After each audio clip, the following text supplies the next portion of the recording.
Hello and welcome to Economy 2.0, brought to you by the Silvio Gesell Foundation and the Henry George School. My name is Josh Sidman.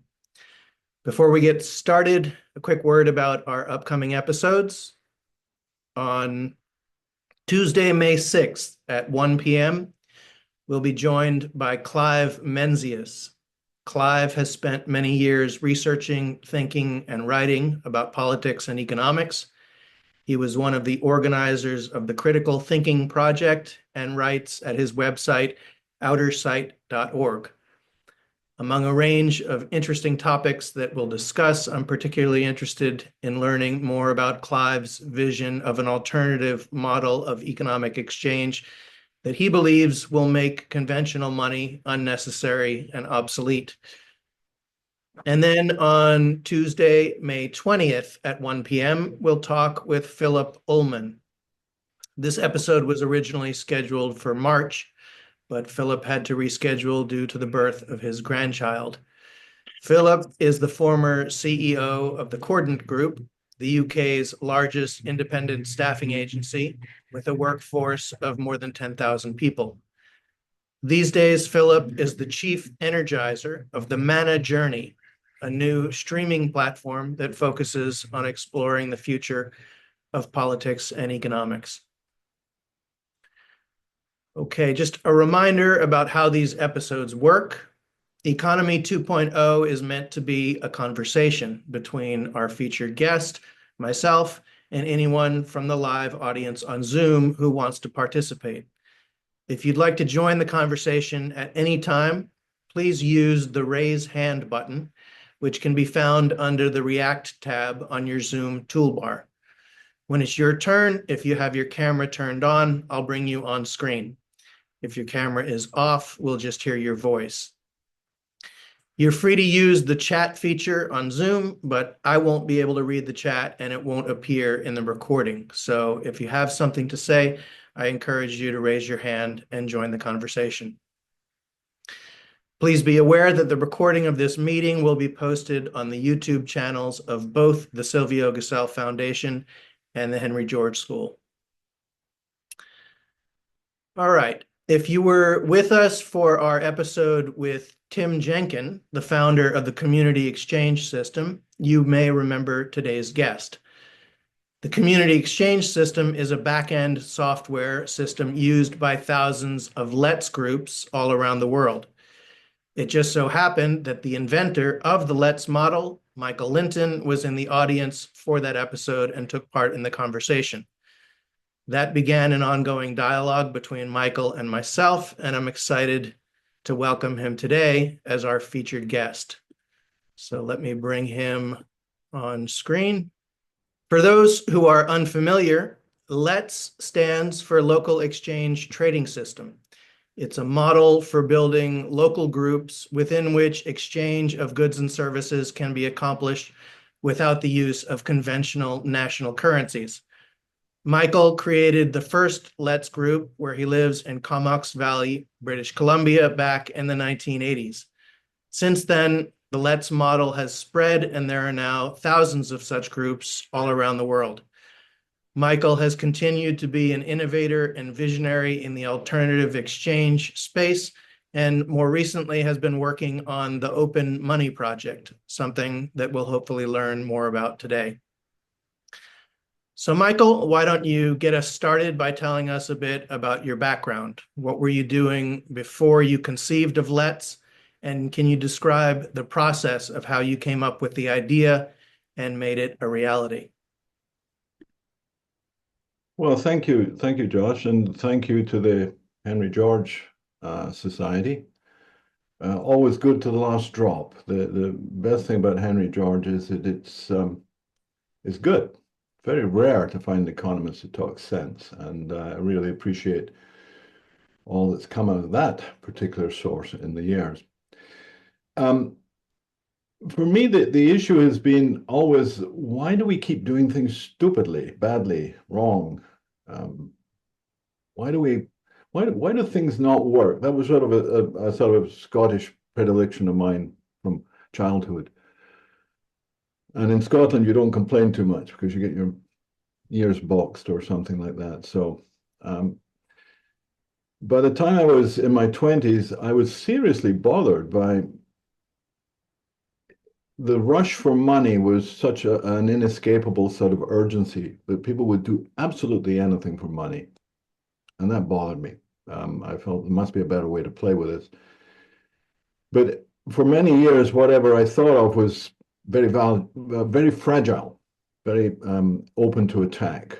And it was when the concepts of the lead system began to emerge for me in 82, 81, 82. It was basically about, I don't think this is easily stopped. It doesn't contain any assets that can be held. You know, most things you're piling something up and then they take it away and you've not got it anymore. And the thing about the lead system, it's just information. It's just, you know, what people say about each other. And doing it in public domain struck me as grounded as strongly as free speech. So that was what impelled me to sort of move ahead, was that I didn't think it was seriously stoppable. That's about it. Can you describe for anyone who is not familiar with LETS, what it is, how it works? By consent amongst those who do it. It's the idea of money in a circulation rather than a straight and away. The conventional money is looked on as an object in itself, which we call your money when it's in your pocket, but it's not your money, it's their money that's in your pocket. The functions of it that make it money are external, institutional, authoritarian, power-based, etc. And that's obviously built into competition, exclusion, control, isolation. And it sort of demands that you have poor people. No point being rich unless you have poor in that game. So you get a distribution phenomenon, which is brutal and unnecessary. And in the space of that is left, it's not about taking on the conventional money system. There's too much of it, too much vested activity and commitment and belief. But if you can understand what it is and find a way to interplay on the edge of it, not consumed by it nor attempting to take it over, then that's what I saw as the LET system's capacity, that people could have their own money, provided they understood that having their own money was a matter of reliable promise and circulation, because a circulation is the only thing that's relevant in a currency if it's going to be thriving and nourishing to the community. And the only thing that keeps circulation going is persistent effectiveness, that all the parties to the loop are finding this is in benefit to themselves. And it shows as a benefit to the whole. Now, if it doesn't work for each person in the loop, each business, each circulation, it's going to fail at that point. It will not persist. So the condition of persistence is keep it going, and keep it going means make it work. And that means promises kept. And that means promises that can be given in clarity, which means stay away from hard cash. You can't make any promises regarding conventional money that are really solid, which is why we have to have things like banks and credit unions and intermediaries and credit management and all that stuff, because it's a violent money. And we want a non-violent money that links us rather than a money that divides us. That's about it. So can you describe the difference in how conventional national money comes into existence versus how LET's money comes into existence, and how that difference results in different economic outcomes? Is embedded in the concept of your own money.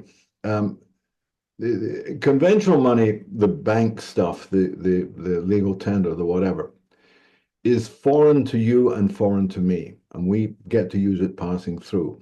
We have no relationship to it in its origin, in its quality, in what it does. We just get to pass it by and pray.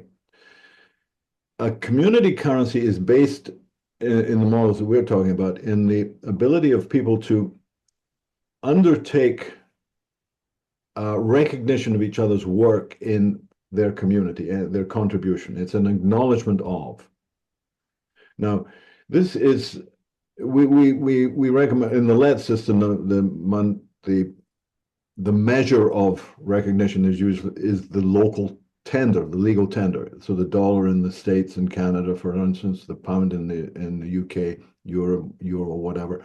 So you use a standard measure that's taxable, understandable, and you attribute a value to the transaction, the event you just had with somebody. You fix my car, right? So I'm 2 or 3 hours, say 3 hours at 40 quid an hour.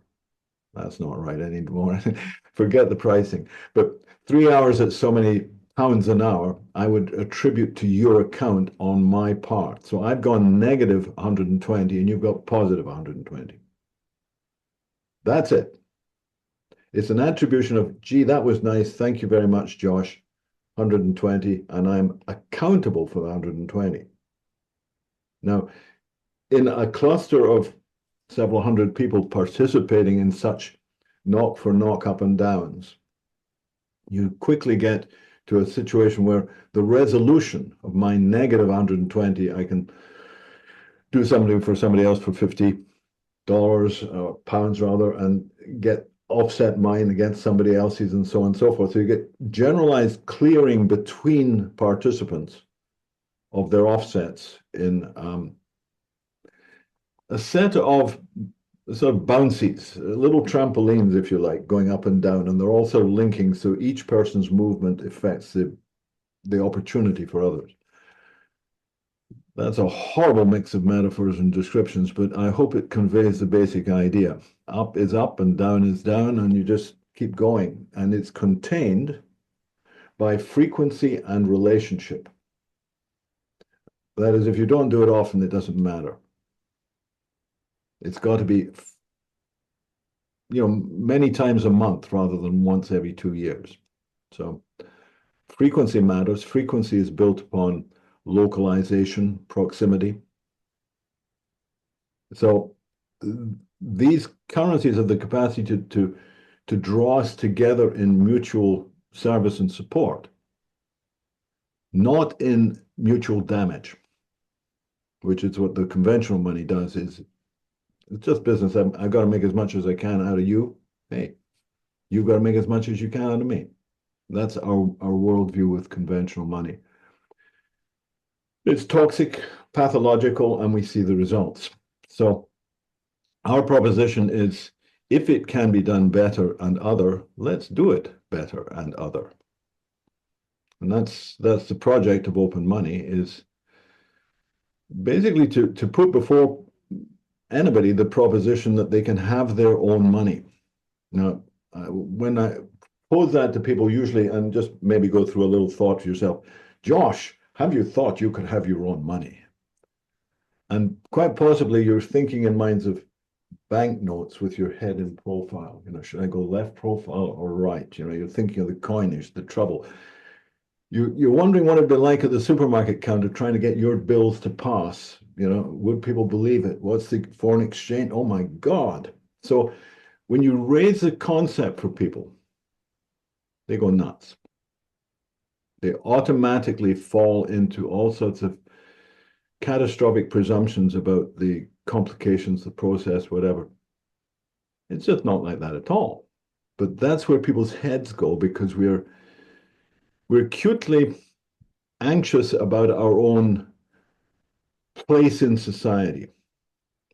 Are we seen as helpful, contributive, participating people, or do we just manage to get by the imposter test one more time? And the idea of being responsible for your own behavior in the world is actually quite more than most people want to get a good handle on. But I'm diverging into the philosophical and the psychological levels, and the practical levels are much simpler. It's sort of like these simple business cards are what a business uses to create circles of loyalty in their local world. Now, they're misused in that they're only focused on conventional currency utility. So, so this is usually bought for cash, transferred for cash, used as cash in the bill. We're advocating that businesses could use these cards very effectively on a solo basis, one business, one collection of employees, customers, charities, could be a single start that the business issues credit to donation to the charity in card points, just off their own card. So they're creating money as a benefit to a charity or a local cause.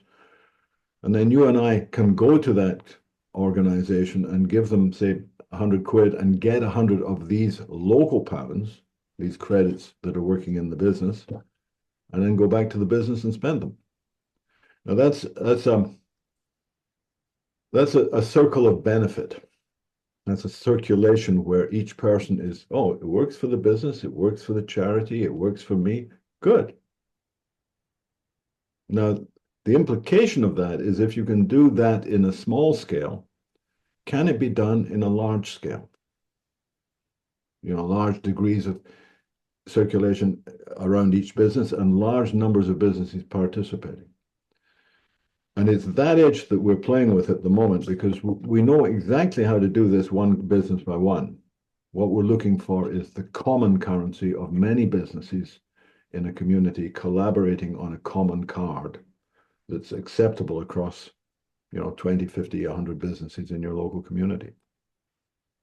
Okay, so if I understand correctly, you just leaped from the Let's to the Open Money project. Is that correct? Because what you just described is not part of Let's, is it? Oh, yes. Let's is like the scale of C minor, C major, I think. Let's be accurate. C major on the piano. Ding, ding. We can all play the scale of C major. That's Let's. How many things can you play on a piano? Now, when we began the Let's system, it was already conceived of as an expression of a multiple possibility. And we kept trying to induce the idea of multiple currencies right from the beginning. And very difficult with the technologies that were around at the time. The computers hold very little information. Printing was expensive. Distribution was. So we didn't manage to get much going in the way of multiple currencies. But it was always the point. I mean, if you can create one imaginary currency, can you create 2, 3, 43, 785? How many imaginary currencies will there be in the world? An awful lot. It's a matter of mapping. It's not a matter of possibility. And seeing what we can do with it and why we should in the general sense. I'm not trying to tell people you should, don't do that. No, people don't do it. No. Got to invite and get them to contemplate what stops them from taking a simple action. And that's the real issue for me is we've known a lot about the failures of conventional money for millennia. We've known viable propositions for a century, decades, many different levels of possibility. But we're flying a bit before the Wright brothers in this score sheet. Almost all the community currencies that I've ever heard of have been crash and burn exercises. They've been failures to thrive. And so you can't expect people to happily climb on something on which they depend without feeling very confident. So you've got a problem there between the range of imagination and the capacity to actually perform effectively. And that's why I think working matters. If it doesn't work, it doesn't matter.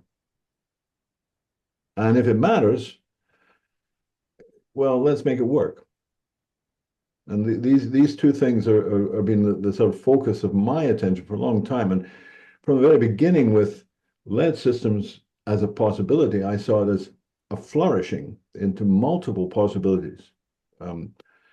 seniors networks, children's networks, school networks, small business networks, like all sorts of networking is available in a space which is unlimited in the way that reality is limited. I mean, if you want another chair, you've got to build another chair. You've got to get more the materials. Material replication is complex and time consuming. Reality is singular. It only is one place at one time, and it's there. So you can't do everything in real time in real places, but in your imagination, wide open. Which is why we're going for simulation as an introduction process. Because in the real world, you only really get one shot. You know, we're going to start a local land trust community exercise in this, that, and the other. If you don't get it right, you got it wrong in the eyes of the others. And as soon as it's wrong in the eyes of the others, cancelled. So given that you've got a high stakes issue and you get one shot at it, everybody's very nervous. And I think that accounts for a lot of the sort of diving board anxiety that people have around currencies. Do I start it? Do I get in? Do I do this? Does it work? Who knows what's going to happen? We don't. So we better have play spaces where we can evaluate, conjecture, fork ideas. Are we doing it this way? Oh no, let's try it this way. And so that's our focus now is create a sort of a whiteboard simulation where you can draw up, you know, the businesses in your community that you imagine might be interested, the sort of nonprofits, and you can draw arrows between them and come up with, well, what would happen if? Because it's only when we start engaging in those thought experiments about possibility that we're going to move towards thought experiments, but actually doing it. You know, what's involved? What's the upfront costs? What are the likely ups and downs? Where and what? But you know, we're not even getting to that. We're sitting back and thinking, well, what are the theories of money that would be most interesting to me to talk about? You know, bullshit. Talking about theories of money has never done a damn thing. Total waste of time. You know, what I appreciated about Henry George's work was its grounding in this is so, look and see. Now, another guy that I bring in at this point is Douglas Engelbart. I don't know if you know Douglas Engelbart. I don't. Well, the man who invented the mouse, the Palo Alto Research Center ranked Xerox in the 60s, he invented something that allowed you to move a pointer on a screen. It's called the mouse. So you used one of his inventions, very, very profound effect on computing, this man, Douglas Engelbart. And I heard him speak in San Francisco about 20 years ago about how to ride a bicycle. Now, if you ask most people about how to ride a bicycle, they can ride a bicycle. And in fact, nobody knows how to ride a bicycle in verbal terms, and you don't learn it verbally. You've got to get on the bike and do it. And Engelbart's technique was you can hold somebody upright on a bicycle if you make a deal with them that they have to move the handlebars. They have to move the handlebars. If they stop moving the handlebars, you stop moving them forwards because they're not safe with their hands locked. But if their hands are moving, they will swerve and you can keep them upright as you move them down. Most kids, it takes about 30 seconds to learn to ride a bike when you play that. Adults are a bit slower. But it's the match of behavior and experience that integrates the doing and the getting, not thinking about it, not reading books. And I think these are the areas where we've got to give people the opportunity to experience without risk, therefore gaming, therefore simulations. But I think it's critically important to recognize that when we attempt to redesign the foundations of how we conduct our economic lives, that we are playing a very high stakes game. And if we might think something through at great length and feel like we've got it right, and then you put it on its feet and it fails, and the failure affects real people. So how do you explore these ideas? How do you compare them? The premise of this series, Economy 2.0, is that as a proponent of a specific concept for the creation of an alternative economic system myself, based on the economic analysis of Silvio Gesell. As I started talking about that to other people, I became aware that there are many, many people thinking along similar lines, but they all have different ideas about how to accomplish that. You have accomplished what you referred to as a flourishing. You invented something in the 1980s in your town, and there are now how many Let's groups around the world? Well, first of all, I'd question the word invent. I'm. Do you remember Winnie the Pooh? Does Winnie the Pooh ring any bells? And he discovered the North Pole because he was walking by the river and he needed a stick, and he found a stick, and they realized it was the North Pole. And I hold this view about let systems is that I didn't invent them, I noticed them. They were there all over the place. They're just collaborations in circuit. And we were in a position to formalize it in some way, but I never saw myself as creating anything so much as discovering something, noticing it.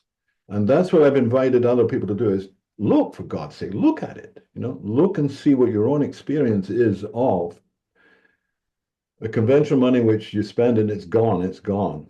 No matter what you spend it on, it's gone. And that means you've got to get some more from somewhere else. So you're in this drug addiction. Very simple, an addictive drug. You need the money, you got it, but you don't know quite how reliable its supply is. These are the conditions for aggravated dependency. They're not necessary because around that, well, yes, but around interaction with each other, around sharing time and relationships in useful benefit. Like I can fix your car if you'll pay for the parts. So the cash part of an event is that my work to fix the car, put it on the local account. You see, and we're not tied that way by our limitations. In a way, we're joined by our limitations. We've agreed not to take cash out of each other's pockets.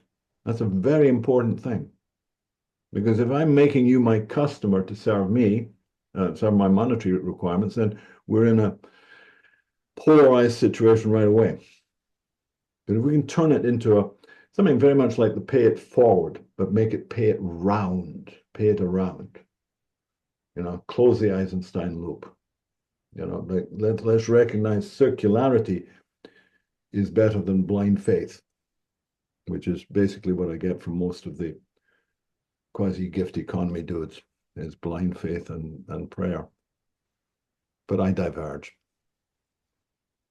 There's no diverging. There's an enormous subject with countless aspects to it, and we should. Don't get me started on trust. Don't get me started on trust. As soon as you get me going on trust, I'll start talking about distrust, which is actually why we talk about trust. I'm going to get you started about trust, but not quite yet, because I want to explore further how and why it is your assertion that the nature of conventional money gives rise to a different kind of behavior than Let's money. You described conventional money as giving rise to an adversarial dynamic between buyer and seller, to well, you didn't use the word hoarding, but you described hoarding as being a behavior that is given rise to by conventional money. What is it about the Let's model that causes people to behave differently? Sufficiency rather than shortage. One of the things that I found really, I mean, I like Silvio Giselle's work in very general terms, right on the ball, at the time, in the context, with the appreciations he had. And one of the things that really worked very well was the idea that money is not the enabler, but it is the restrictor. He talked about it being the door that people hold on to against when they need it. But by holding on to it, they're actually refraining from interaction. So there's no action, there's no recipient, there's no furthering. And so when you create something which, ooh, it's valuable, we must keep it, you know, and people become, they want more of it. There's a really great line that Gail gave me the other day from the Simpsons. Burns, the banker, said, "Well, I've had a lot in my life. I've had, but you know, I'd give it all up. Everything that I've had, I'd give up for just a little more." Now, you see, and I heard somebody the other day talking on a business affairs program about what's middle class. He said, well, it's a moving target. You see, there's lower class. We know about the lower class. We know about the upper class. They've got all the money, right? You've seen that wealth in America curve, flat, going up, going off the top. Well, the middle's the middle. And everybody thinks they're in the middle class, and people who have less than them are poor, and people who have more than them are rich. We're all middle class, sort of thing, because we measure by comparison. On that curve of what we have, personal worth, assets, whatever, we're not sure whether we want the trouble to get more, but we're damn sure we don't want to have less. Nobody wants to slide down the curve. We're a culture of comparison. Keep up with the neighbors. Don't let them get ahead. Oh, look, are they gaining on me? Don't look back. Now, that's what we get into with competing for a scarce currency. And that's essentially what our monetary models have been for, well, thousands of years. Most of them have been coinage in scarcity because it's a precious metal. Bearer notes on grain storage or something, like you associate the ticket with the ride. There's only so many seats on the ride, so if you've got a ticket, you can get on the plane. If you don't have a ticket, you don't. So there's a matching there between a reality of limit and the ticketing of limit. But we don't live in a world like that. And there's no need for the constraints of absolute reality to force the constraints of what money can be, because money is an open book. It's an information system.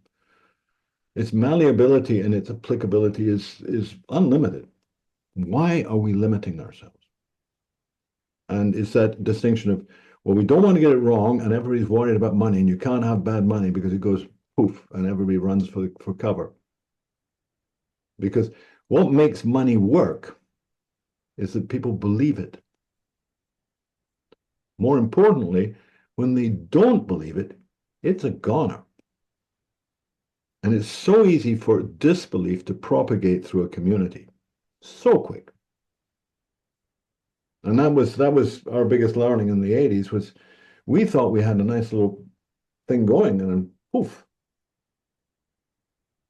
And quite simply, there's an old wilderness story about the hunter lost in the woods who's trying to start a fire, and with his last match, and he gets the fire going, and it's going nicely.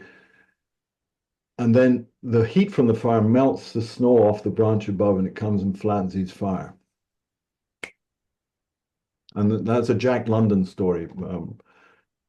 Don't remember precisely, but it was this issue that sometimes the consequences were not foreseen. You didn't realize that when you open something up, there are consequences. In his case, the wet snow fell in his fire.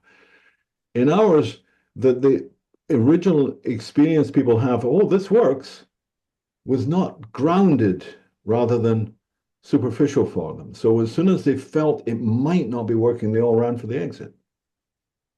The sky is falling. It was a Chicken Little type of experience. And it was stunning to me how how functionally stupid and ignorant people were. Are you Which is why talking we the, the Let's Play game was to teach people how it actually works, which is all another story. But I've are used you the talking stupid about and the, ignorant words. I think they're very important. But stupidity is a case of stupefaction. It's a fixation on something. I'm stupefied by something, so I don't see beyond it, which means I'm ignoring everything else. And the human condition seems to be stupefaction and ignorance. Yeah.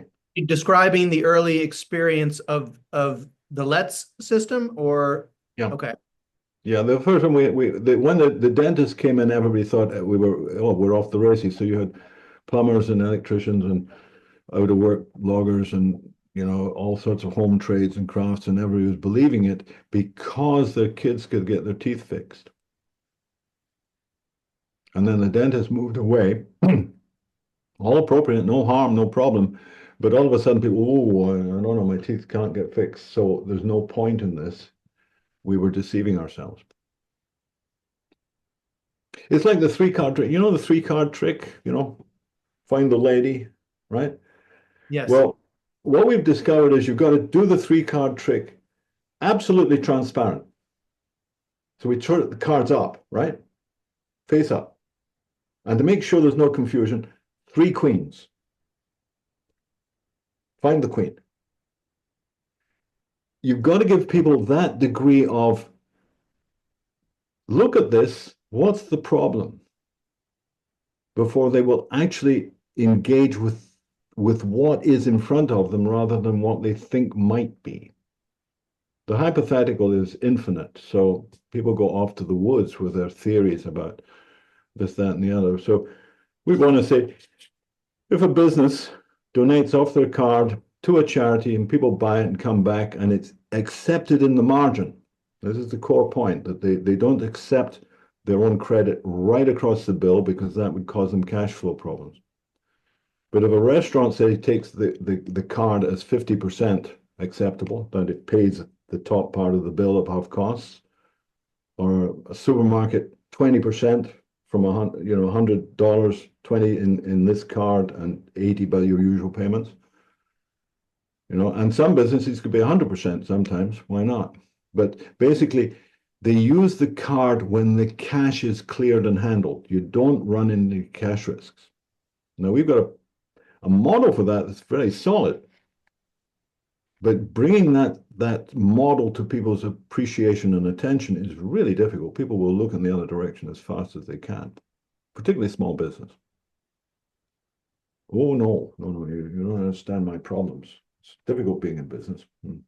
Businesses are pathologically paranoid, appropriately so. It's a nasty world, and if you don't make money, you're out. So they've got to be very careful, and they're very accident prone and accident averse. So at the risk of At the risk. going into theory, which you have, I think, reasonably derided to a certain degree, Silvio Gesell has a theory which explains certain dysfunctional economic outcomes that are observed throughout hundreds and thousands of years of human history, and attributes it to two causes: to private ownership of land, which he believes is unjust and unnatural, and to an improperly constituted form of money. We're not here to debate Silvio Gesell, but what I would like to probe is the assertion that the Let's model, or your more recent concept of open money, will result in different kinds of human behavior. So my question is, let's take one of the villains of the conventional system. Remember the guy Martin Shkreli, the guy who bought this pharmaceutical, or was the CEO of this pharmaceutical company that bought this this medicine and then multiply the Pump price it, yeah. 1,000 times. What would be different about human economy in a conventional monetary system versus a let's system, which would either make it less likely that someone would be successful in behaving that way, or that a person would be less likely to want to behave that way? Which of those two or both would you say would be the case? Both, and in the reverse order. It's the wanting to that's the critical thing, and also the capacity. Enclosure is attractive if you can. If you can wrap your arms around something and say, it's all mine, you can't have it unless, which was the Shrekley behavior and the Musk behavior, and, it's all that Mr. Trump ever understood was, did I win? Did you lose? You know? So in that world, there's an angst which is reflected in that, what did I get for it? Did I win? Did you lose?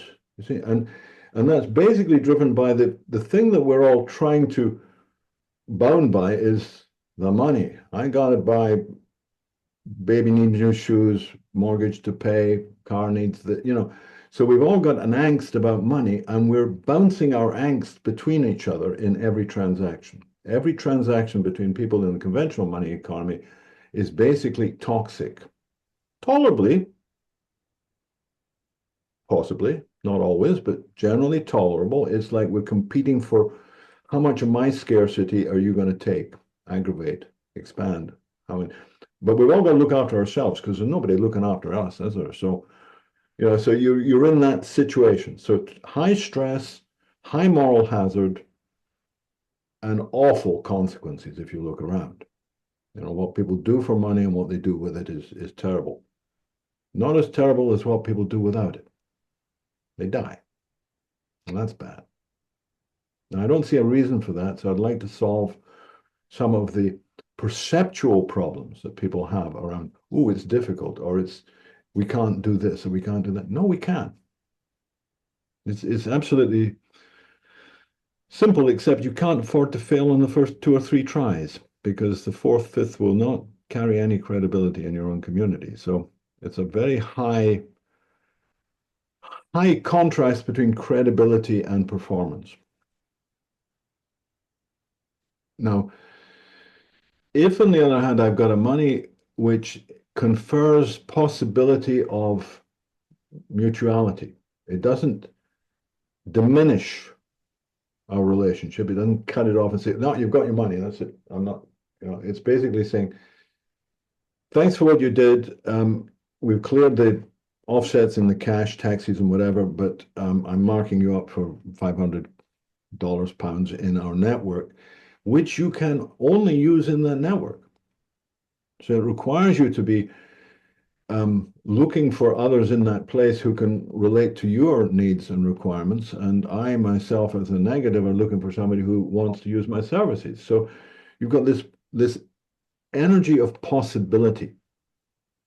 Literally, a space of possibility is opened by community currencies in a way that the space of possibility is diminished by the monolithic, the single legal tender of the national currency system. We just feel nicer. It's like breathing without being underwater, something like that. So your assertion is not necessarily that the Martin Shkreli's of the world would be unable to pull the same shenanigans in a let system, but rather that they would get nothing out of a let system or something required on reciprocity. That behavior will not work. So he and his like would never be able to gain inside a let system. Now, they're still able to play with the game that they have. And if he owns the rights to a particular copyright, pharmaceutical, Christ knows what, Let's isn't going to change that. But it is going to change the opportunity for people to be bound by the rich. You see, why are we so excited about billionaires and millionaires? And why aren't we just as excited about the resources that are around us and the spare time and capacity of the people in our community? Now, Basically, because there's not a good way to manage the locality, so we all subvert to this globalization and my God, the dollar rules. And then we end up at the whim of these piles of money. The money manages us. Things are in the saddle and ride mankind stuff. Now, frankly, if we can back away from that and that you can't buy people as easily as you can at the moment. At the moment, people can be bought. Well, if they've got their own money, they can't be bought. And that's such an issue of sovereignty and grounding and opportunity. But you got to do it right. Right? Just because it's a bicycle doesn't mean you can't ride it off the cliff or into a field, like there's places and times. And I do have to say that at least 90% of the community currency initiatives that I've looked at or heard of or seen are utter nonsense. Just pie in a futile sky. Nothing holding them up except rhetoric and arm waving. Totally useless, even if they could work. Never mind, how do you get them started? How do you get rational human beings or irrational human beings to participate in this particular dog race? No way. We've got to be coherent, simple, and produce results fast. Otherwise, people say, well, that don't work for me, yeah? I'm out of here. So immediacy, relevance, central issues, foodstuffs, at the supermarket. Of course, local farming, of course, local production, of course, local education and food security. But what will catch people is that they've saved money somewhere that they can now spend somewhere else. So if we can reduce their grocery bill, reduce their costs in cash by distinguishing that which is the local value added, and that being a fluent currency versus the scarce national currency that we have to fight over. I think we can make our economy around here, for instance, is about, we're about $1 billion a year in my own local township because we've got, about 20,000 people and it's about $50,000 per person is the sort of GDP story, So scaling it at about $1 billion. Our estimate is that in this community, instead of having to get $1 billion in to do $1 billion to push $1 billion out, which is our annual turnover, we could be doing something like, say, 700,000 in and out and do 300,000 of persistent local activity in the local currency. Millions, sorry, not thousands, 300 million in the local currency and in and out the sort of 1.5. I mean, it's about a quarter. Look at what's going on at the moment, that we're misusing the wrong money ineffectively. It's a huge area. Now, we're not saying that we get this quickly. It's an S-curve, but unless you see where the curve is going to get to in the long term, there's no point in starting it. We're trying to get into this bit that gets people to the realization of where it can go. So games, because proving it in reality will take a long time before people will take the reality as proving anything. Cool. There are two different directions I'd like to go with this conversation. I'm trying to figure out which one to do first. But the two different directions are the local and the complementary. I think I'd like to probe the complementary part first and then come back to local. When you say complementary, the word implies that it is filling a need which is not being properly served by another structure, a dominant structure. It's quite clear to me how the Let's model could perform a complementary function while the dominant conventional national monetary system continues to function. Do you believe that the Let's model is by its nature complementary, or do you believe that it is the starting point for something that could actually replace the conventional system? long term to replace, and I wouldn't so much look at it as replacing as moderating or governing, refining, tuning.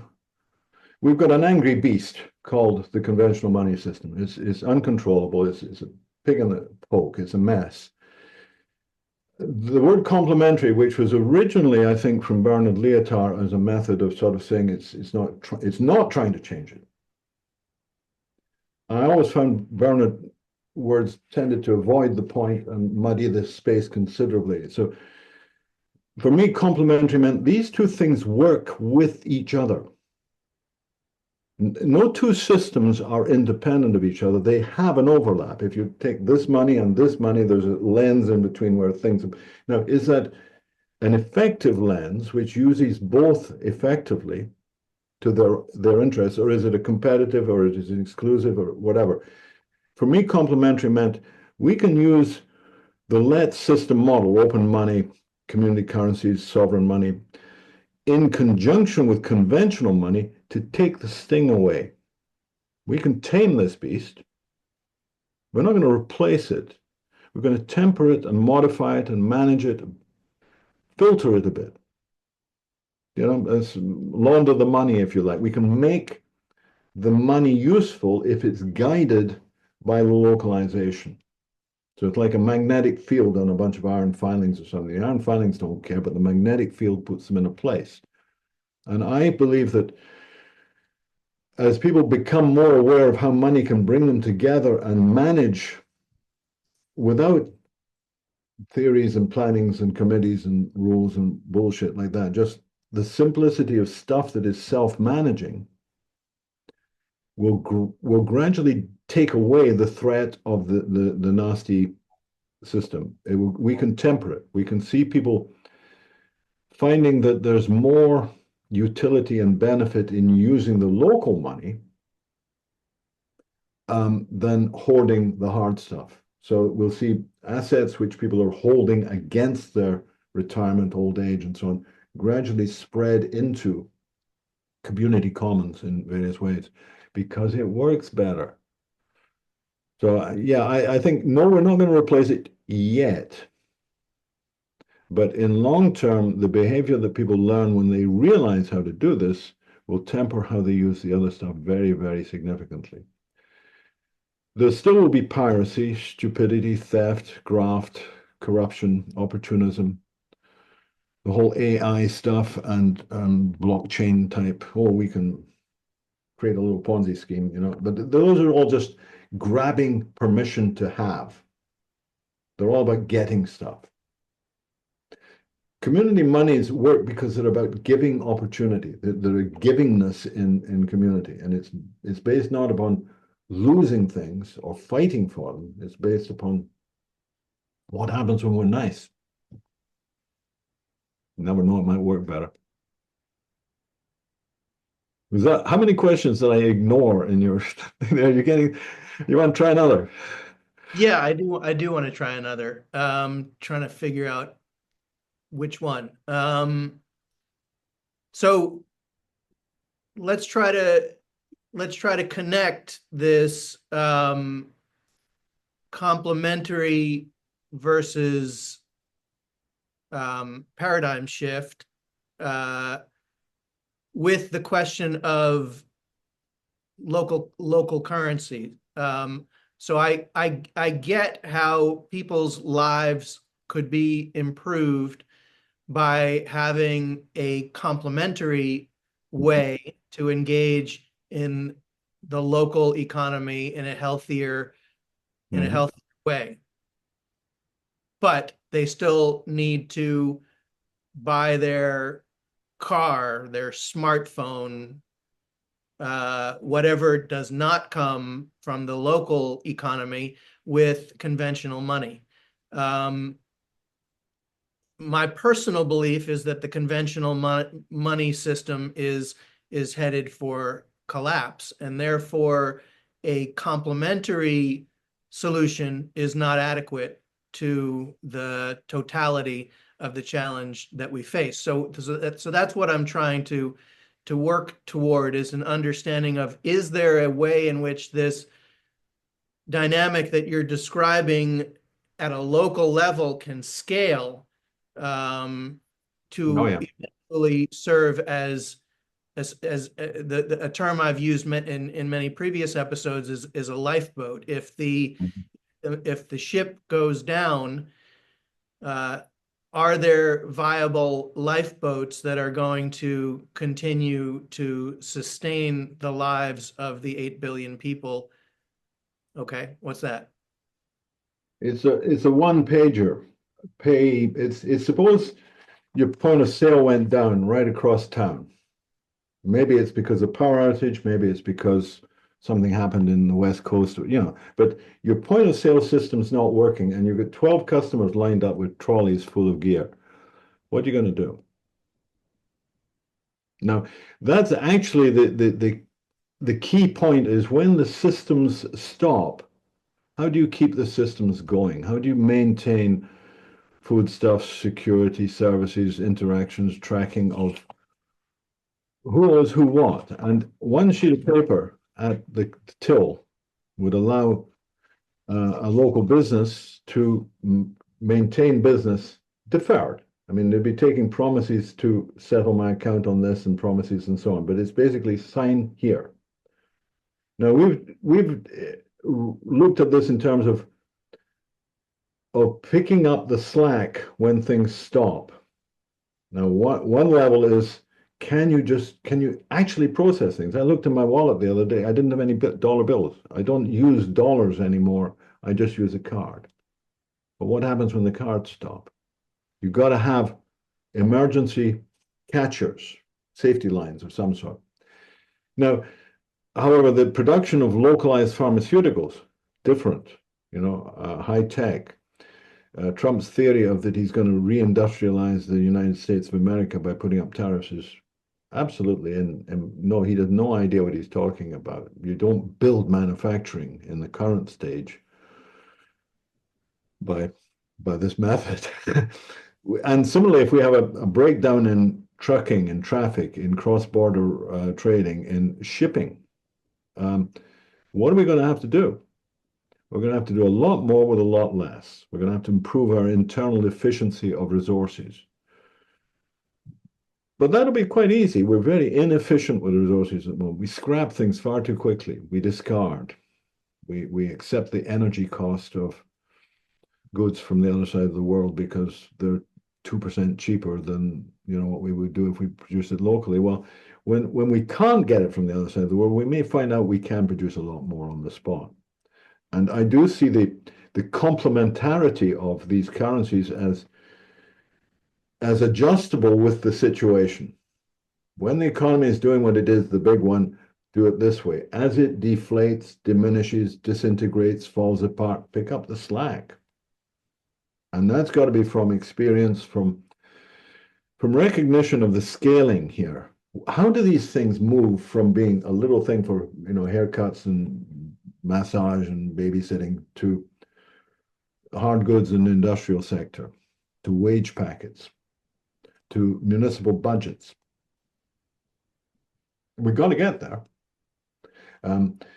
We just had one of our political parties, I think, suggesting that we should raise our defense spending to 3% of GDP, because Mr. Trump said everybody should be spending 3% of GDP to armor themselves. And in Europe, of course, the European governments are not spending 3%.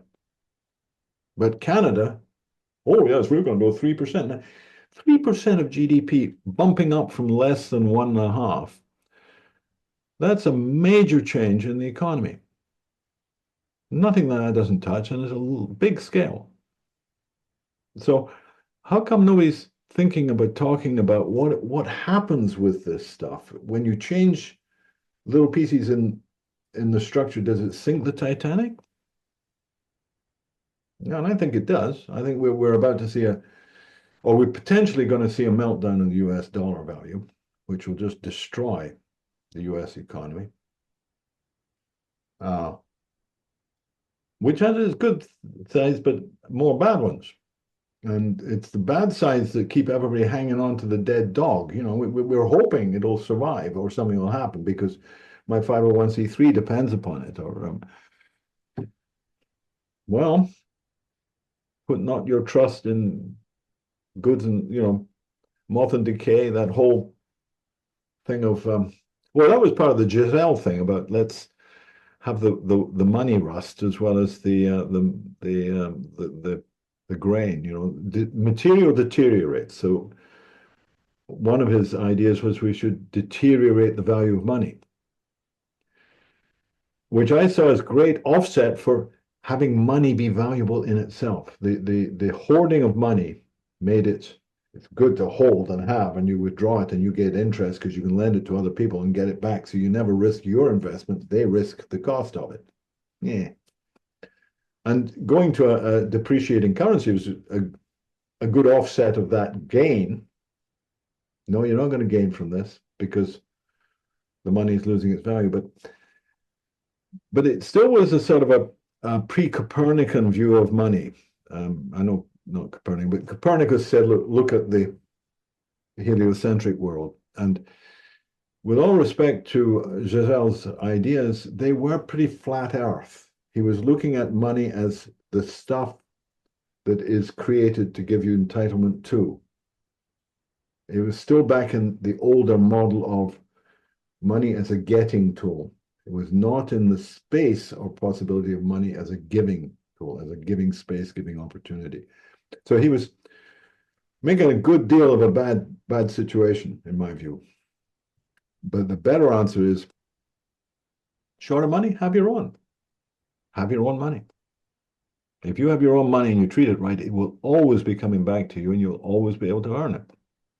You don't get it for free.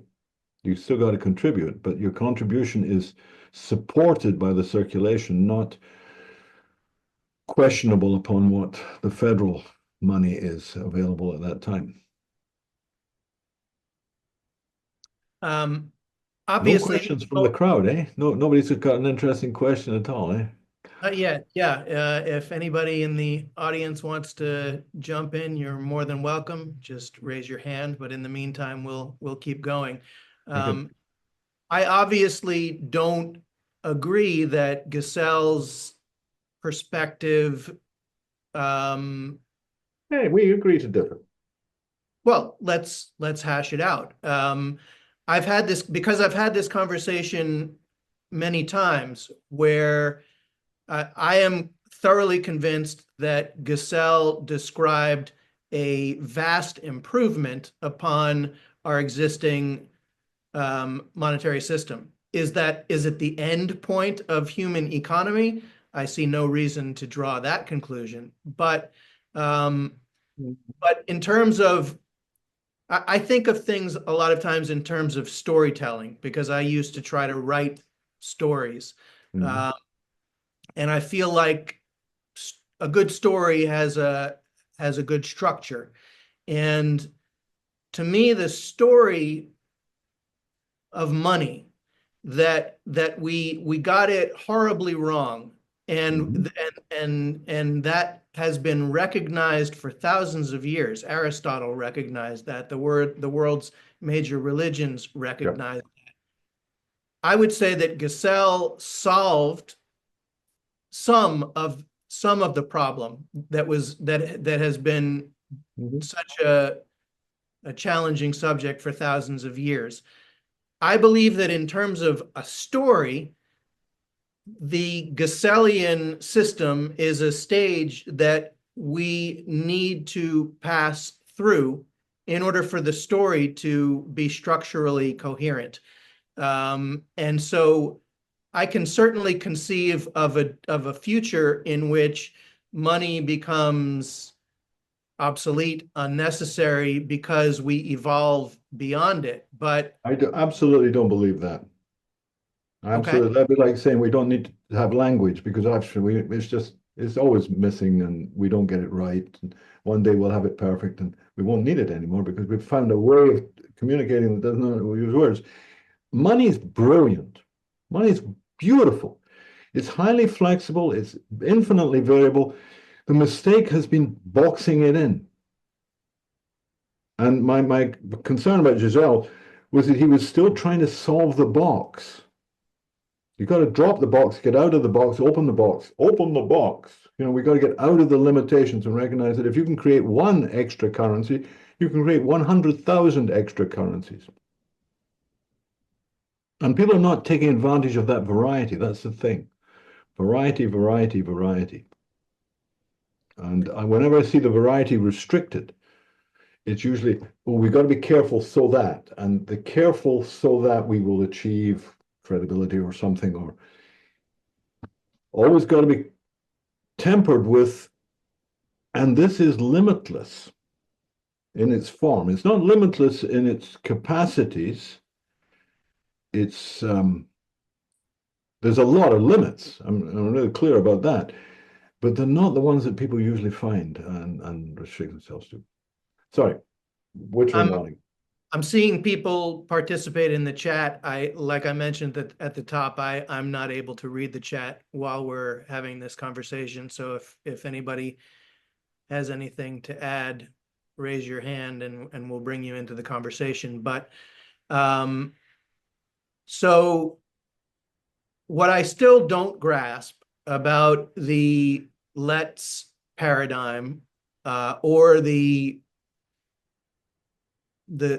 paradigm of people creating their own money is how it scales. I get how a let's group in British Columbia can improve the lives of a local community by providing people with a complementary opportunity, which exists alongside the conventional global economic system. But what I cannot yet get my head around is how that becomes something more than local. How does economic activity in your neighborhood in British Columbia connect with my location here in Lima, Peru? How could the division of labor, which I consider to be the starting point of economics, be effectuated between Lima, Peru and Comox Valley, British Columbia, by expanding upon the dynamics inherent in the Let's model? A level of concentricity and nesting.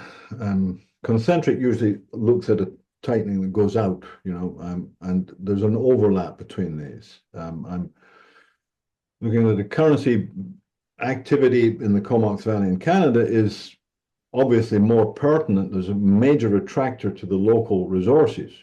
Obviously, in Peru, different resources, different attractors. Now, if you're looking for a cross attractor between these, well, it's principally going to go through the multinationals, actually. When the multinationals realize the benefits of opening their currently closed networks, because they're doing this already, the major corporations are basically sitting outside the localization and they're milking and feeding.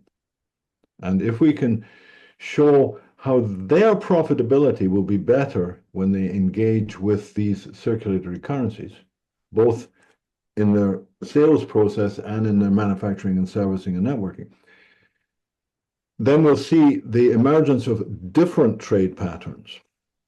That what is shipped from Lima to Comox and Comox to there and that, but currently we're shipping stuff of the highest yield to the corporate system. And the cost of our international shipping trade is horrendous. We're shipping the wrong stuff for the wrong reasons. What we need to be shipping immediately is understanding, knowledge, clarity, pattern. Music is a pattern. If somebody thinks up a great new song or whatever, it can be propagated. It isn't limited by distance or time in the same way. And we've got the same capacity to open, what was it, islands of intelligence was something Ilya Prigogine talked about, islands of coherence, places where there's something happening that's working well. The curious thing is it diminishes our requirement from the big. If my little island, which might be trying to turn over N billion a year, reduces that by 20%, 30%, then that's reducing the take that my island has on the archipelago. So everyone that diminishes their drain from the great international trading race, I've got bananas, you've got coal, whatever it is, steel for whatever. That's the comparative advantage race to the bottom. That's the David Ricardo stuff.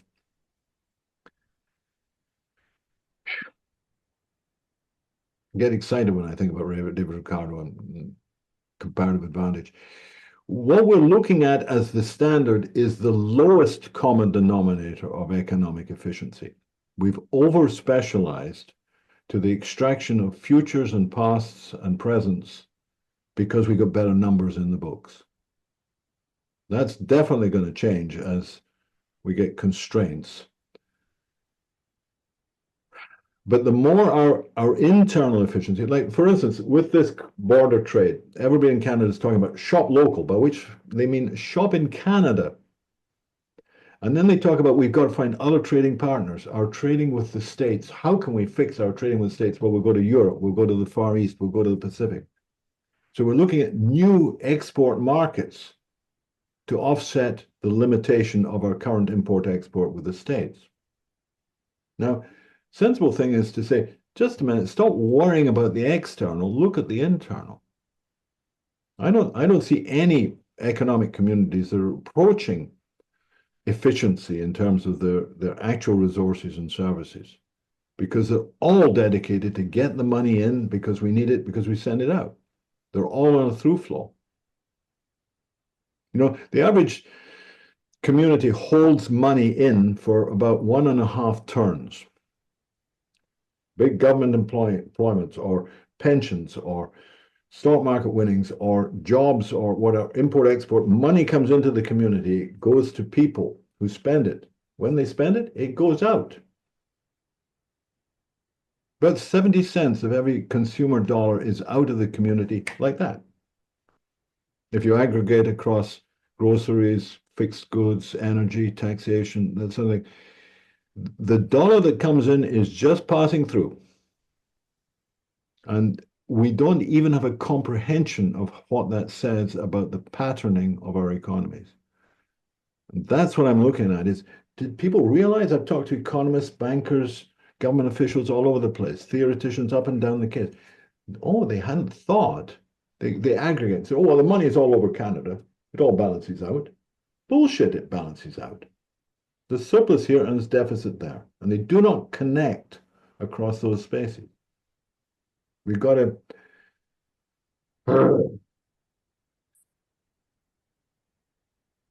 Yes. Scaling, not a problem, honestly. I talked to somebody at British Telecom a few years ago. 100,000 employees in British Telecom. Now, British Telecom could almost do 100% in community currencies, not with their entire business, of course, but they could start offering 100% in community currencies. 100,000 nodes around the UK in the employee base alone. I mean, you look at the cross contagion between these networks.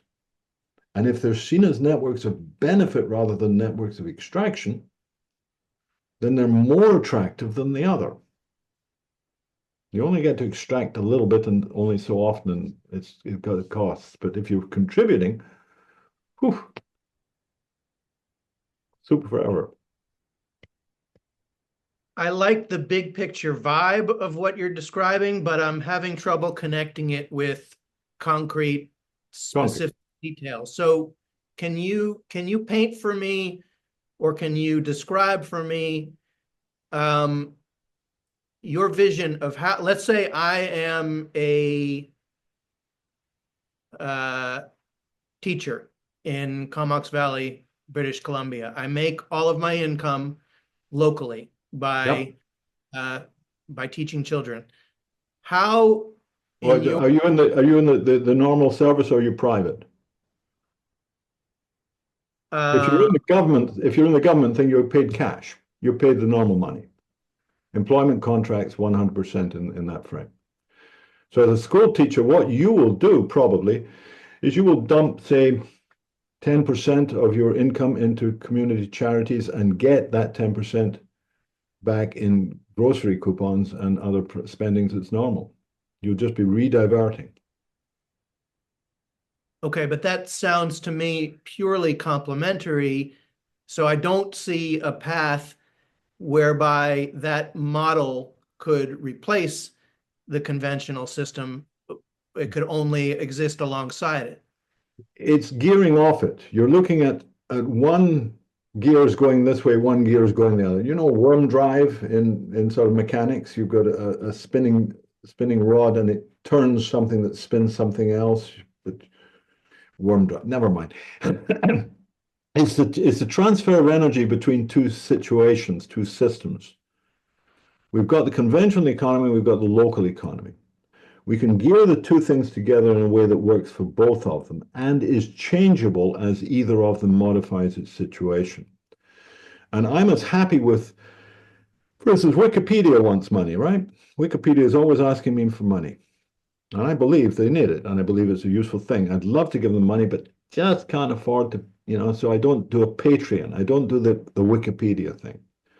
But suppose if everything that I gave to Wikipedia was matched by coupons from IKEA.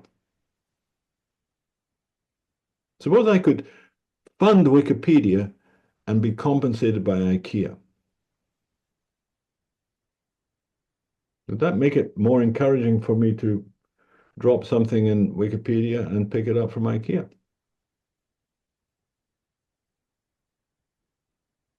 How does that translate to me? I want to try to link up step by step someone who generates the entirety of their livelihood locally.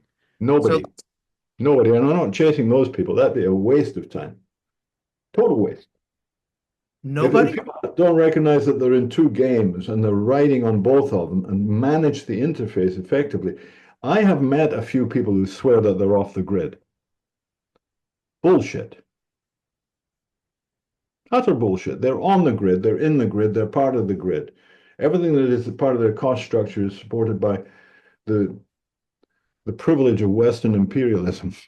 We are all on the grid. You can't detach from it. Now the question is, what are the moral hazards of the different interplays with it? And I would love to see people reducing their interplay with the conventional one and addressing more and more in local.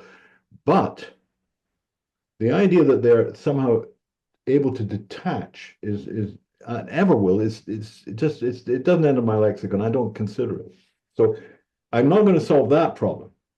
I'm just going to make it possible, or people will make it possible for themselves to find a fine edge that reduces the damage and increases the benefit right across the board, from the small business to the person to the senior to the pensioner to the children. We're talking about kids' currencies through schools that have an impact. Wow, that's a bit different. All these things are in the space. They're how they manifest and how they're used, well, to be determined. And I've got plenty of imaginations, but no proof until we've seen how it plays out in different places. I'm sorry, George. I feel myself over talking you with this because you ask a question and I go all over the place. And No, well, that's part of the process. This is an exploration, and sometimes you have to pose the question one way and then pose it another way and another way and another way and another way and another way, which is why we're going for the gaming, because you could get half a dozen people around a chalkboard or and consider this and work out exactly what you're saying. I don't see how. And you say, well, this is that and that goes there. What's been the consequence of this? Now that's a dialogue, a multi-log that we hope to see emerging in general terms through this process. For instance, in food security, big issues, food and security. Minor overlap, but relevant, is children coming to school without breakfast. When kids come to school without breakfast, you're wasting your time trying to educate them because there's nothing going in. So in London, for instance, the Financial Times is operating a concept called Magic Breakfast, where they've raised subscriptions to support free meals for kids who show up at school in the morning. Magic Breakfast. And it's about £500,000 they raised last year in pounds to fund the provision of school meals to a whole bunch. I'll send you the links on this later. Well, that's a good, but it's a repeatable event. Every year they've got to find another £500,000 or £1,000,000 donation. And it's not changing the system, it's using the same thing. Now, in our community, we think we can do this with our own model in such a way that you solve it and it stays solved. That we can get donations from local businesses to fund local businesses in community currency. They will not fund anything in cash. They don't have it. You know the Patagonia thing? Quick aside on Patagonia. 1% for the planet. Patagonia clothing, outdoor material, and they employee stock, employee ownership, all sorts of really good things. But Chouinard's particular thing was, wouldn't it be nice if we could turn over 1% for the planet? Now, the number of businesses that can afford to do 1% for the planet is very small indeed. Shareholders will not accept it. Staff will not accept it. Customers will not accept it. So you've got to shave and you can't afford. Now, in our model, you can afford to give things away because they come around. So we're looking at taking the sort of the Patagonia model and expanding it to something like tithing. That in the community currency, a business will always say it's easy to get this stuff, but where do I spend it? So you say, well, give 10% of it to charity every time. And if you tithe your turnover, you'll be building a community and building business. Now, those are availabilities that are just not going to happen inside the conventional economy. Throw away the money, it's coming back. It's a different philosophy. It's a different experience. It's like abundance. I'm looking at my window at spring. Wow. What did I do to make that happen? Nothing. If we get out of the way, the world's doing fine. It's everything that seems to be a problem is our over-intervention to redirect things to our benefit. We've stuck too many tools in the spokes. We've broken the machine. The machine's fine. If we back off from the machine, the living space, the productivity of the biosphere, wow. I'd just like to get out of the way and get things going. In the spirit of repeating questions in different forms, I want to reformulate my question. So I'm no longer a teacher. Now I'm a chiropractor. All of the services that I provide and sell are provided and sold locally. It's impossible, as far as I know, to render chiropractic services non-locally. So 100% of my livelihood is derived from the local economy. I want to buy a car. How? No problem. No problem. But I can't explain that to you in this context. And the you got to see this as an S curve of induction, pickup, and saturation. And you're asking me saturation questions of a chiropractor down here. By the time the chiropractor was operating fully billing in his local currency, there would be a huge amount of other resources around him that would support the conversion of that into what he needed to do to get a car. Now, he's not going to have the car built in town. The car's going to come from outside. But similarly, he's paying taxes. If he's making a lot of local money, he's paying taxes. He's got to pay those usually in legal tender. In the long run, not. In the long run, we want taxes on local money used in local money. And that's something I brought to our Minister of Finance in 1982 in the provincial legislature. He was dismayed. He said, "But you're taking away my right to control the economy." Yeah, I'd like to do that. I'd like it that people could direct taxis where they wanted them to go.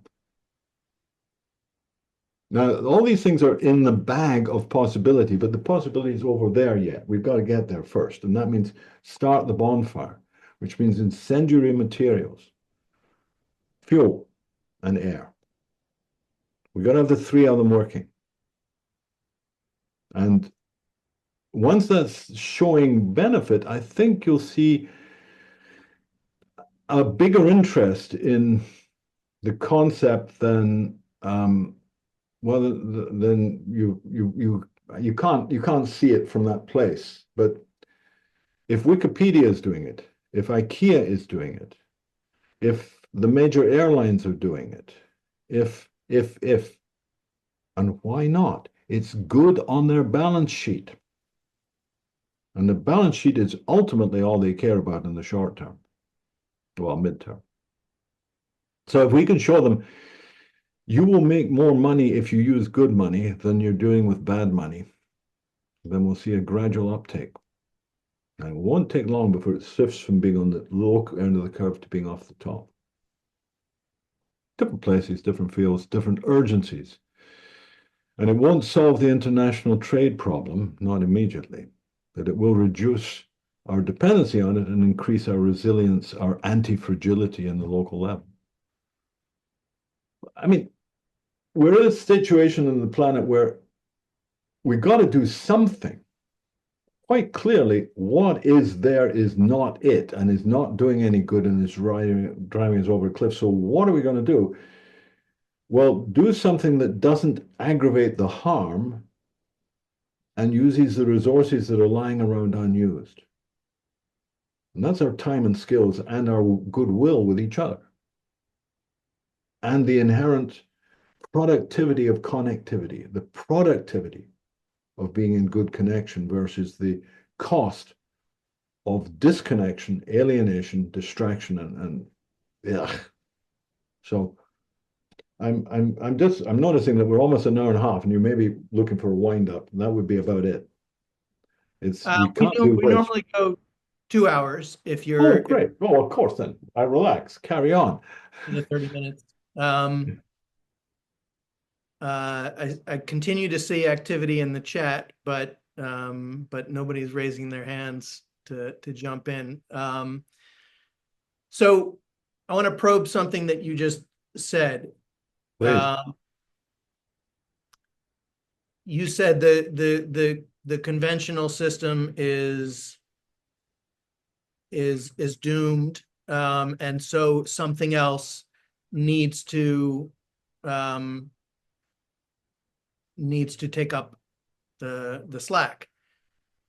I agree, of course, but the same exact argument is used by the Bitcoin community, for example, and I believe that they're completely wrong. I agree. I agree completely about that. So, but that shows the insufficiency of the reasoning that gets us from A to C. A says the conventional system is fatally flawed. C says, therefore, Bitcoin is the future. You've skipped B. Okay, do you know about cargo cults? Does that ring a bell at all? Can I intersect at this point? The cargo cult. No. Richard Feynman, in a commencement address at one of the San Francisco universities, Richard Feynman, cargo cults.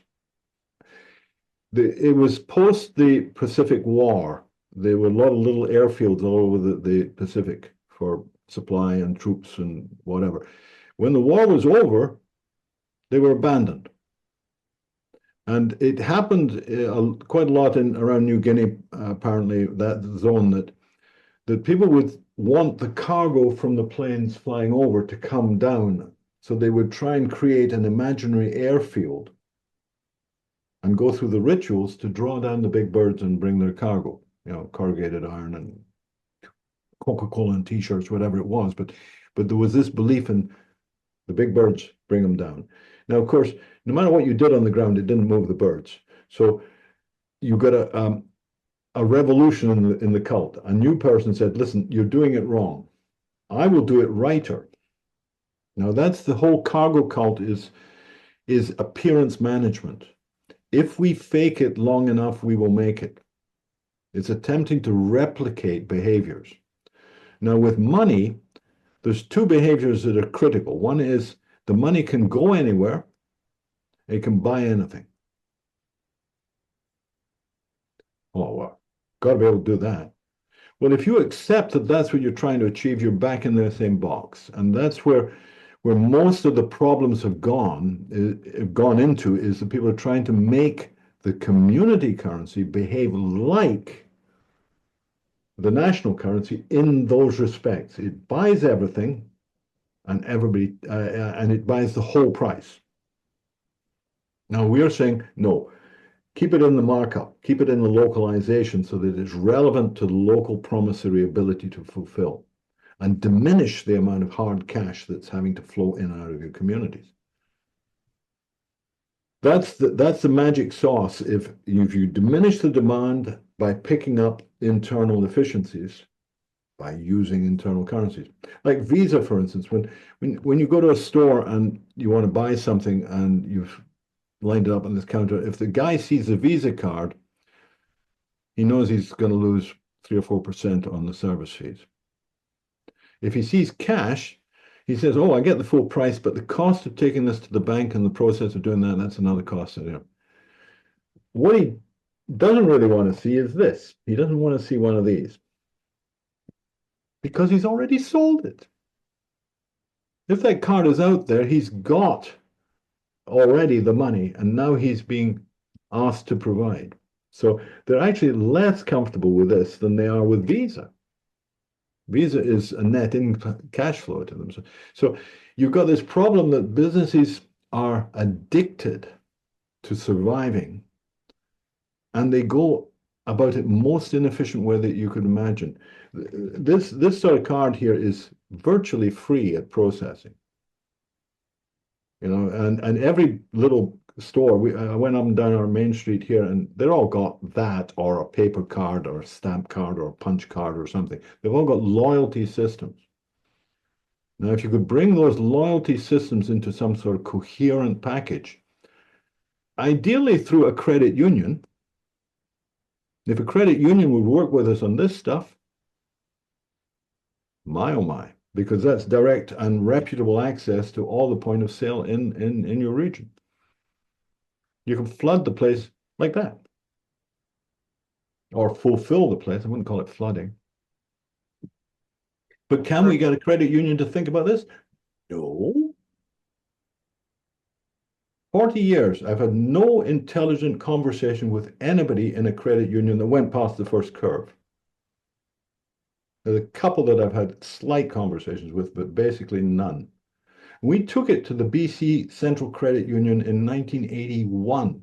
We were invited to explain what we were talking about because somebody on their board had a smarts on it, made some sense. He got me in. They couldn't understand it. Besides, there was one computer in BC that did all the credit unions, basically. They had one big box and they had satellites. And they couldn't change the big box on behalf of one little community. If all the communities wanted this, then we'd think about it. But right now, our programming time doesn't allow us to even think about this. No. Well, in fairness, I understand their difficulty in grasping it because I'm having difficulty grasping. So it's not surprising that you didn't get far. That's true. Not at all surprised in retrospect. Yeah. We've got a raised hand. Randy Cook, if you would like to join the screen, you'll need to turn on your, there you go. All right, let me Hey, bring Randy. you on the screen. Welcome. Thank you, Josh, and Michael. Thank you very much for the presentation. I was familiar, let me say, about 1982 with an implementation of LETs in an old DBase program Yeah, on a small CPM computer. So that's where we I've known started. about this for some time. 64K, one disc, whole 64K, 8-inch floppies. Yeah, exciting. In fact, I had 8-inch floppies. That's correct. Yeah, yeah. Nonetheless, I did have conversations with a community in Illinois that was, I thought, a good place to try and implement such an approach, and it never got very far. But really, what I wanted to ask here, there's a good question posed in the chat, and I wanted to read it off because I think it's useful. It would be helpful for me. And he wanted to know about what advice may be offered to start LETs in our communities. What learning resources would you recommend, books, websites, and those sorts of resources? Presently, I would basically recommend not much of the above. Not there's lots of material around, but to get the focus in your little town in Illinois or Santa Barbara or wherever you are, you want to find 5 or 6 people who are willing to invest a few hours in sit around the table and think about this with these materials. Because it's the shared perception that we see the same thing that generates that, oh yeah, oh yeah, that makes sense. Whereas when it's in people's heads and in text and various websites, scattergram, it's just nonsense. So the first thing is, can we find some people to sit around and play through the possibilities? Right. Suppose this happened, what would be the consequence? No, we can't predict people's behavior, but we can predict what the money does, because this one will never leave town and this one will never stay in town. Right. Now, what decisions an individual person makes about that is up to them, but we can say on the aggregate, the choices in community currency will increase and the choices in external currency will be diminished. So in that interplay between the two, you get a sort of a semiconductor effect. We're biasing the boundary, you know? Right, right.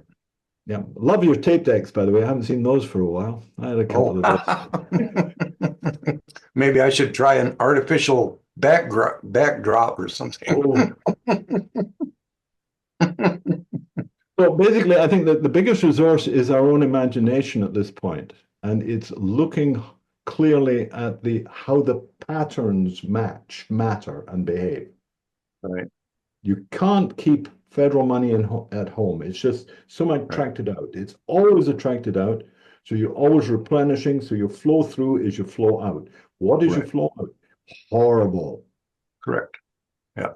But if we have something that takes some of that roundabout and as a sort of a central axis in the economy, and it doesn't go, you're still going to have import export, but it's going to be diminished by what you can pick up with that central core.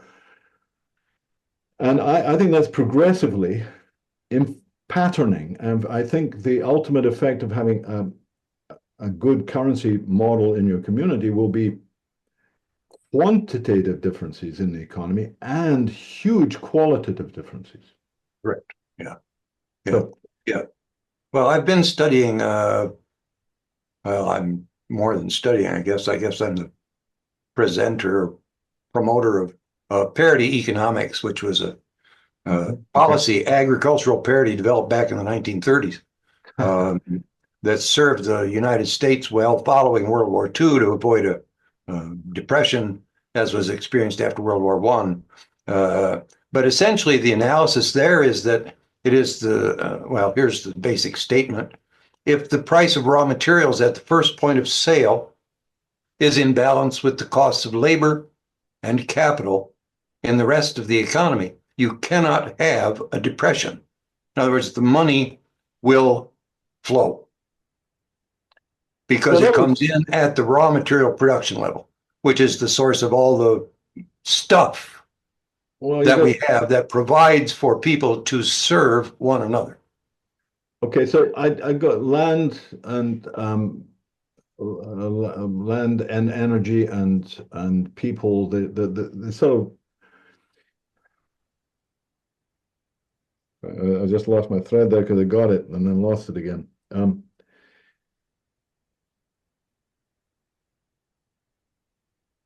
Well, the price of raw materials being in balance with the cost of labor and capital. I'm trying to think of the guy in Sausalito who wrote in the 40s, Alan Watts. There we go. Finally got it back. Alan Watts wrote a book called Does It Matter? And there was money and wealth in that. And he described the problem that the building site was going on great, but they ran out of inches. Out of what? Inches. They didn't have any inches. Oh. They had 2x4s and they had concrete and they had power and they had permission and planning department. They had everything. The weather was great. God was on their side and the creek didn't overflow, but we had no inches. Why not? All of a sudden their tape measures went blank. Right. Well, they were all being used downtown. The only inches we can use are on the big project downtown, and we haven't got any. Now, I was struck by that, and what struck me particularly was that he didn't jump to the next thing was, so what do we do? Right.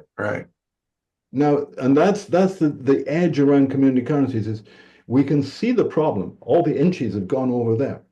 We don't have inches, so we can't possibly. Bullshit. Right? But do we see how to do it? Yep. And I'm willing to get on the bike.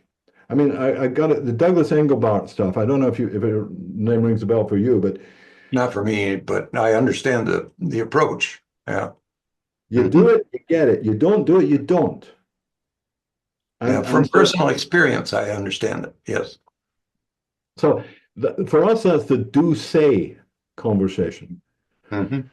I once asked a bunch of civil servants how many people did what they said. What was their hierarchy of control? And well, I control 7 people. And I said, now how many people do they? So you went down through that. And then I said, how many people actually do what you say? Ooh. And then we went up the thing and said, how many people say what you do? Right. Now, ultimately, the world works because some people say what they do and do what they say. Correct. The rest is bullshit. Right. The rest are hanging on. They're lying and they're not acting. And we've got to act with reality and purpose and heart and service. We've got to do it because,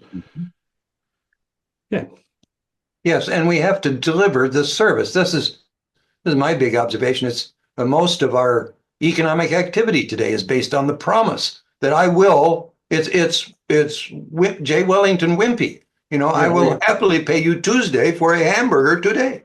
Yeah. So we got this huge overhang, this wave of unresolved credit, which is just about to collapse all over the place. Now, I actually believe, and this is Josh's question about what's going to do for which, I think we can take the energy out of the wave if we can catch it in the interactive availability. You see, the materials may not be that available, but people are. Right. Time is available everywhere. The mismatch of human effort to possibilities. Right. So that's where my land labor capital loop goes, is that the labor is the thing that we got lots of. The land is always going to be a problem. Well, yeah, the parity doesn't try to value land. It's the production of the human labor. And even wild berries feed no one until someone picks them. Yeah. So it's all labor. So what are we doing is the question. Right. Who's picking the berries? Yep. Yeah. And who's claiming them, which gets you back to Henry George and the enclosure of land and the. Now, I really like the Monopoly game, or before that, the Landlord's game. Right. Elizabeth Megley's game, brilliant piece of work. Prosperity versus Monopoly. Now, as a game that's going to market and be fun to shaft your friends and neighbors, Monopoly, brilliant piece of work. It's a lovely game, a pain in the ass. Yep. And it's conveyed the misbelief that everything is like that. Right. On the other hand, if you create a game which is convivial and supportive, it's boring, Yes. tedious beyond belief. So what we're trying to create is not so much a fun game that will market in the world. No, we're trying to create something that enables a perception, a learning, a shared understanding that takes us on to the next level of, well, should we do this? Do you think we Right. could? Doesn't look difficult. Yeah, it's a manner of behaving. Yeah. Yeah. Yeah. Thank Well, I you. Good appreciate your question. presentation. Thanks. Oh, pleasure. Michael, I'd like to probe a little bit of a different angle on what we're talking about here. There's kind of a very commonly held belief that that prioritizing local community economic activity is a good thing. Um, my my personal experience is that a lot of times your neighbors are assholes, and people who live on the other side of the world are the people who you really have shared values and goals with. So why is it important to create a system which prevents what you described as leakage? Why is it a bad thing if No, we don't prevent leakage. We distinguish between leakage and internal process. We're not arguing about leakage. We're just saying that's going to go on, and we will create and relate to people all over the world. The terms of behavior and what we trade with each other has got to change. And Michel Bauwens talks about shift things which are light and shift things which are heavy. Light things are easy: intellect, concept, pattern, software, music. You can shift that. But fuel oil, bananas, that's a whole different gig. And we got to stop our focus on the heavy duty shipping and start shipping quality to each other. Now that's the interface that I think is, where you're not seeing a connection, and I'm confident there will be in due course. We will change our terms of trade with those selective persons in other parts of the world who understand that there is a propensity for international trading that's related to this, and principally to a reevaluation of our standards. So usually when I trade with a third world country, I expect them to pay first world prices when I expect to pay third world when I go there. Not fair. It's all, when it all comes down to time, contribution, effort, we've got to start respecting each other across international boundaries rather than exploiting each other. A lot of terms of trade will turn. You may pay more in a dollar base for legitimate imports from the third world if you're using partly community currencies and partly hard costs, because the hard costs are not going to change, but your evaluation of what they did to bring this to you may radically change, and you may recognize that you should be paying people better. We should be paying people better, particularly the Western world. We've been ripping off the third world for ever. And right, so with 10 minutes to go, let's open up a whole huge new can of worms. Okay. Are you talking about again, this is probably not an either or answer, but are you talking about changing the basis of human nature, or are you talking about changing the system such that it takes the same human nature and generates better outcomes? Number two. I'll go for two. Tick number two. Changing human nature. Come on. I don't even know what it is, where it is, and when it was. So I'm not going to try changing it. But I you can could argue change that human nature is to a certain degree, a consequence of the system. I think that our habituation, take stuff like McGilchrist's book, the mind and matter or something, where he's talking about the acquisitive consciousness which has boundaries and requires. If it's out there, it's either mine or it's not mine. If I see myself as an entity, if I'm singular, the world is an oyster and it should all be mine. I'm into that acquisitional. The other part of the brain is sort of looking at the overall thing, and it has a longer timeline and a more integrated approach. Now, that's the sort of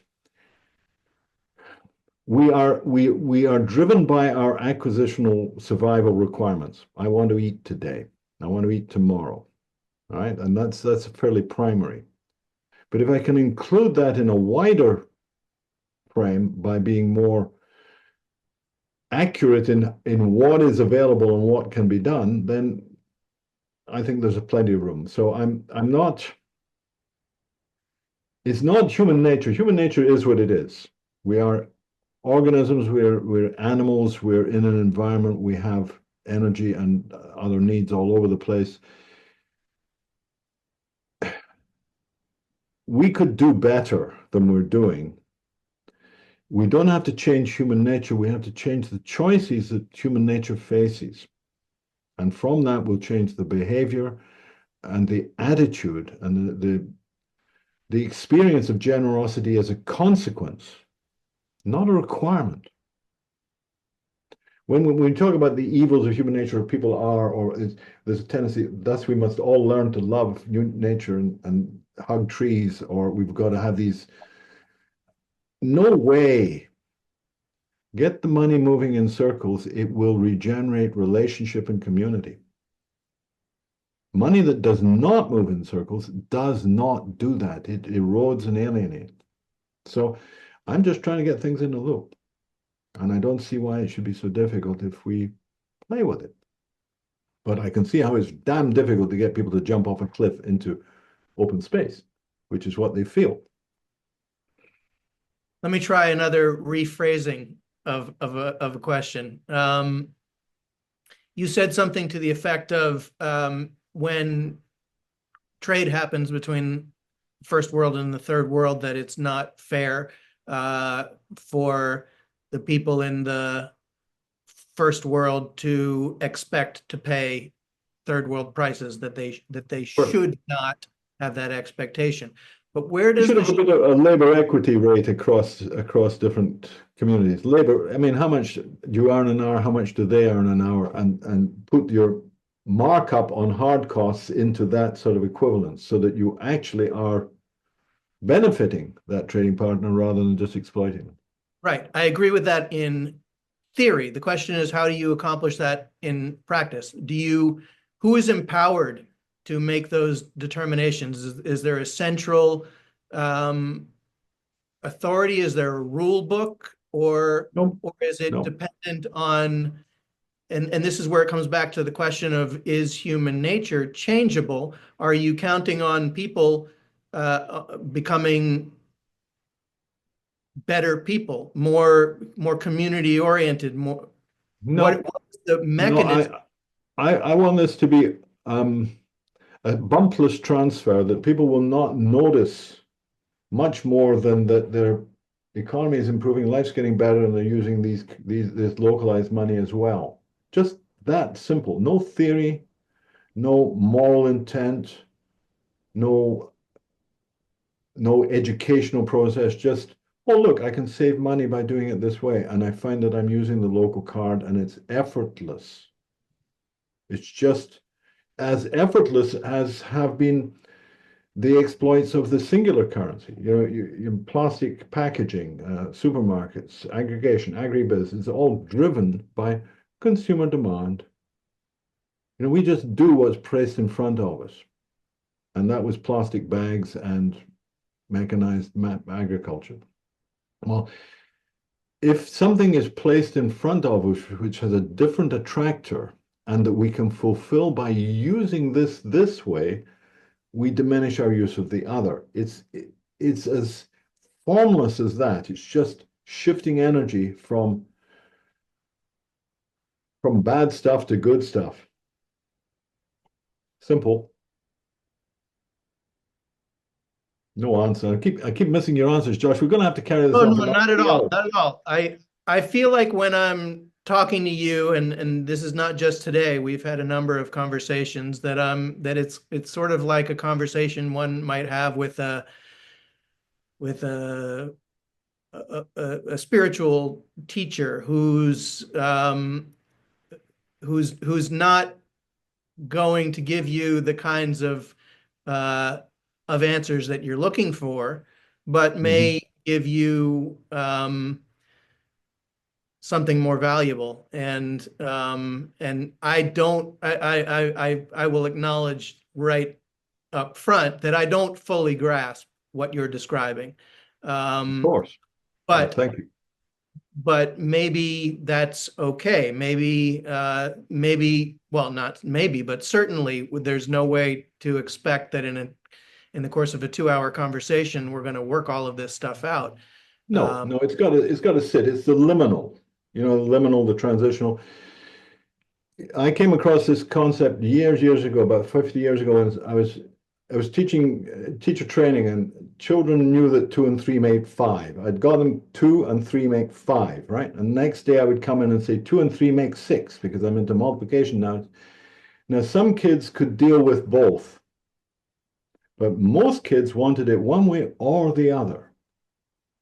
Now, cognitive dissonance, the tolerance of difference.